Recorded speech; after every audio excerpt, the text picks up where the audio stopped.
I'm not going to steal Bernie Mac's thing, so I'm not going to say, okay, America, but I'm going to say, okay, Rochester, listen up. We were having dinner one day last week, right? And so, we sat down and we were going to have some soup or something, but anyway, we had some toasted bread. And so I wanted to put some butter on my bread. You know how you just get some butter and put it on your bread. And so I was scraping the butter across the top of the stick, And so I got the butter I needed and I put it on my bread. Then Cheryl looked at me and says, oh, you're the one that's doing that. I said, doing what? I threw my hands up. Doing what? What am I doing? You're scraping the butter across the top. I was like, that's how I get butter off. I scrape it across the top. She said, no, you're supposed to cut it off on the end.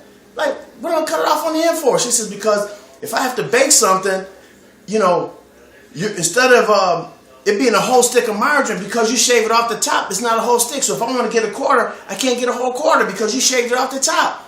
I've been shaving off the top all this time. You never said nothing. So listen, guys, if your wife is a cook or a baker, don't scrape the butter off the top. Cut it off the side. Get you a little square like that. Okay, it's called a pat of butter. So what you want is a pat of butter. Cut it off the end. Don't scrape it across the top, or else she'll be after you too. Just like Cheryl got after me. Scraping across the top. Scraping across the top.